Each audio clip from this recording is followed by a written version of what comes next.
Hey everybody, how you doing? Hey, guess what?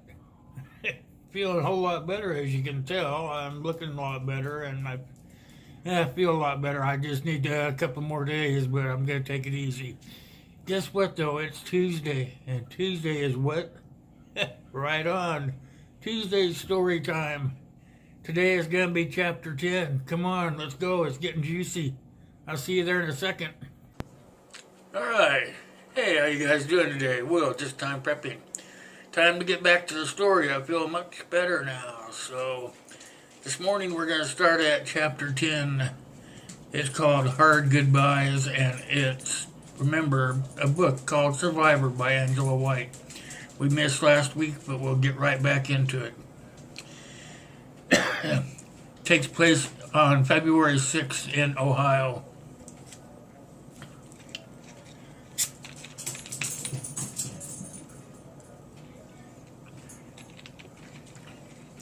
She needed help. It had taken Angela's a while to convince herself that calling Mark was what had to be done to get her son back. The voice of fear was constantly warning of punishment, but now that she'd called, it was almost a struggle to keep from doing it again. She hated being alone, hated being scared. Angela was dreading the journey she was about to make, but most of all, she was worried about the edge of panic in her dreams. That said, it would be much worse than what her real life was with Kenny, if that was possible. Her nightmares, she said, would face dangers that made the Marine seem like an amusement park ride, and if not for the deep love in her heart, she wouldn't go. The woman frowned at her thoughts. None of her fears mattered. Only her boy did, and she could wait no longer to leave. The circled day on her calendar was still over a week away, but she was going now and needed to know where Mark was.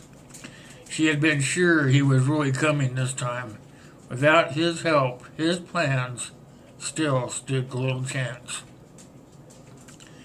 She wasn't looking forward to telling him her story, planned to put part of it off as long as she could.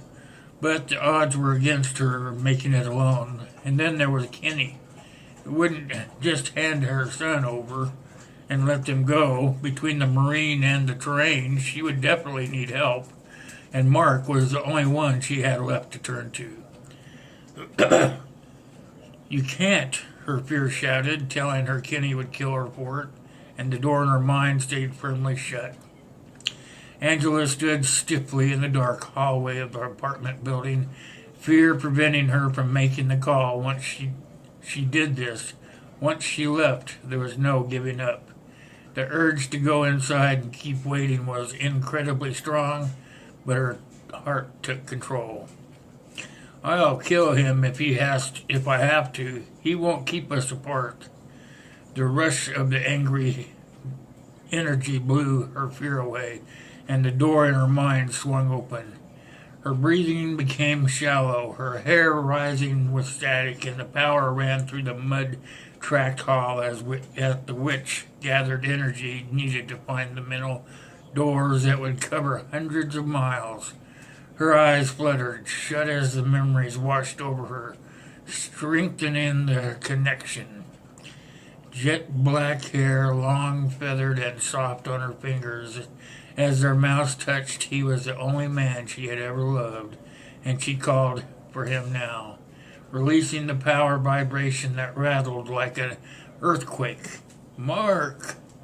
His hands had been light, gentle, magic as they crossed forbidden lines. Marcus! He had loved her and left, and she had never recovered. Mark! I'm here, Angie. He sounded older, used, and she winced at the pain of having him in her head. It reminded her of when he had been just them against the world. Are you still coming? Fear of the past made her hold her breath, fear that whispered, no, that she wouldn't want to be alone forever. Yes, I should be in Cincinnati in less than a week. Angela let out a breath. 5 to 7 days away. She had been afraid that he wouldn't come, and was still worried he wouldn't care once he found out what she wanted. She didn't know what kind of person he had become, and she was depending on debt that was very old. Will you tell me what's going on? I picked up a few things, but I can be better prepared if I know more. But you don't know what kind of person he is, or wouldn't have called him. The old Angela, the one that was the war, had almost freed, stated flatly from her twisted cell door. Tell him what he needs to know, Angie. I'm here, Brady. She could almost feel him wince this time, and surprised her to discover she didn't enjoy it. She owed him much worse. Can you tell me?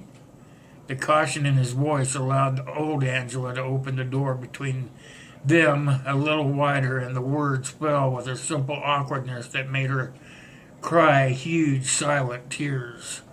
There wasn't even a thought pause after her request. It's bad out here, Angie. I wish you'd wait for me. She could feel him immediately wanting to take it back, but her rage was quite quick, harsh, and I tried that already. She was suddenly 16 again, hurt, betrayed, and alone, with no one but Kenny to turn to. She slammed the door on Mark's incoming protests. But the old Angela was stronger now, and she was forced to listen to the muffled apologies and explanations he labored to push at her. She heard the words in his remorse, but no matter what he said, Angela refused to answer. In the dawn's early light, Angela approached the shiny black Blazer waiting in the secluded garage. Her anxious gaze swept the extra tires on the luggage rack, the rear area neatly crammed with boxes, and of course the tiny grave she had spent time at almost every day since the war. Leaving her baby boy behind was hard, and she had to force her grief down. She couldn't abandon the living child to stay and mourn the dead one. Angela wiped away her tears and finished her comparison of the contents to the long list in her mind. Did she have everything? After another minute, she put the paper in the mailbox, along with an envelope in plastic and the door keys from around her neck. It would have to be enough. She swept her tempo, making sure the wind and the weather hadn't dislodged her notes. She had almost written on Charlie's bedroom wall and left the keys in the ignition of her car just in case. Her quiet, respectful son was becoming angry and impatient, and if he slipped off on his own and survived, please let him survive, she would change course to intercept him. She had been given a great love and a hard choice, a lie and a deal of convenience, but really none of that mattered now. What did matter was telling him how to survive if he found himself alone. The notes would do that, would hopefully keep him alive until his father could come for him. Noticing the light, ashy flurries starting to fall, Angela got the last bag from the hallway. As she stepped out the door, she saw a woman reflected in the glass door that wasn't sure she knew. She looked so much stronger than she felt as she slid into the driver's seat with a thin smile. She was changing again. Going somewhere? Warren's cold voice outside the open door was unexpected. Angela flinched, but didn't draw the gun her hand was resting on as she listened. How hard would she have to fight? Could a good bluff set her free? She hadn't heard them come, hadn't felt a warning, probably that they had been here all along, letting her do the work of loading supplies. The men were lined up across the bare, muddy courtyard in front of her building, cutting off any path of escape.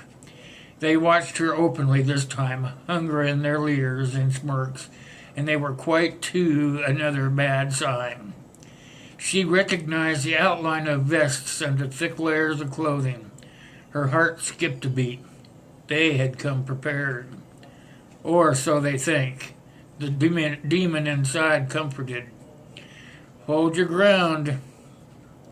He's close. I have to go. Warren's beaten face and slumped shoulders told her that the chain of command at the college had likely changed, making this a more dangerous confrontation. Talking her way out suddenly seemed very unlikely as she stared into the feverish zealot's face. If you try to run, they'll open fire. Get out. Angela slowly slid to her feet, scanning the 6 men spread out behind Aaron, each with a firearm aimed not at the blazer, but at her. She sneered at Warren with a baiting tone, seeing he still had the Bible under his arm. No longer under your protection, preacher? No one is. It was confirmation, and yet none of the others stepped up to do the speaking to take control. When Warren shut the door and turned to her, she noticed they stayed well back, and even Aaron. He was probably the only one who would shoot her. The others wanted her alive. Aaron wanted her dead for humiliating him. Let me go. I don't want to hurt anyone. There was nervous looks exchanged between the half-dozen would-be captors instead of the scorn she had been hoping for, and it told her that they had probably already discussed the possibilities of getting hurt and were determined to follow through. Her anger flared to life. She would have to fight her way out. Angela slipped back to let the witch have a little more control. She had to fight. She didn't have to kill, and I won't. Her reminder to the witch that seemed to be cue for the scruffy males, and they advanced toward her together, eyes grim, faces leery. The witch whispered the words, and Angela muttered, hands casting them out. Poison, blindness, disease. Their reaction was instant. I can't see. I can't see. Skin's on fire. Someone put me out. The bugs. Help me, man. It was awful, powerful magic that had them tripping, landing hard on the cold, dirty ground, but Warren was fooled by the vivid bluff. He put a hand out to grab her and jerked away as the lightning flew into a tree in the courtyard next to them, shaking the ground. The oak exploded, raining down wooden shrapnel and warning, but Warren ignored it. He snatched her by the sweater, jerked her up against his hard, thin body. Surrender yourself to me, witch. Her face became a snarl of hatred. I belong to no man. Lightning crashed again, close, and she pushed him away with the strength he wasn't expecting. When he tried to grab her again, the witch whispered 2 words, and Angela felt power flowing through her, something alive and hungry. She shut her eyes as her newest gift was revealed. Fire! Ice! Lightning cracked for a 3rd time, striking the truck Warren had arrived in, and it exploded, twisted metal raining over the battlefield. Warren and Aaron ducked, but the witch didn't flinch, and Angie wasn't hit. The sky opened a second later, and chunks of hail, black and heavy, began pelting them. The 4 men whose she had never known recovered too quickly, but they fled in fear and not thinking to use the guns that they'd brought. The witch held out a hand where flames now danced along her fingertips, and the 2 remaining men stopped, expressions confirming they were in over their heads and knew it. If you push me, I will kill you. The demon's voice was cold without weakness. When Aaron raised his gun, finger tightening on the trigger, the witch surged forward to laugh at him. You think that'll work on the likes of me? The woman may die, but I am immortal. The witch shoved forward, demon face merging, and Angela and the man went pale at the sight of glowing red orbs and hungry white fangs. Horns sprouted from the sides of her face, with long, crooked mouth open to reveal razor-sharp, needle-like teeth. When the demon's forked tongue lashed out at him, Aaron ran. He didn't glance back. The witch remained, resisting Angela's attempts to get her under control. But the preacher showed no fear, even though he was facing her alone. You are not strong enough to override her morals.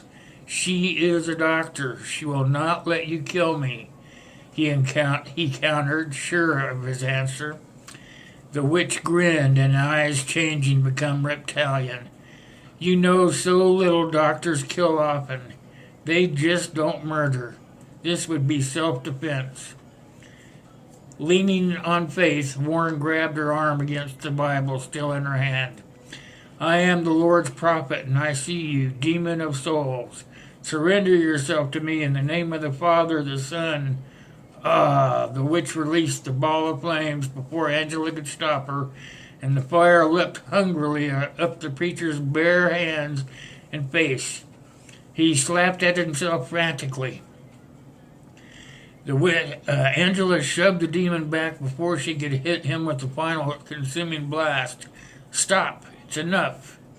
Never, never be enough, the witch roared, furious at the attempted theft of her freedom. Angela glowered at Warren, ignoring his pain as he tried to put out the fire.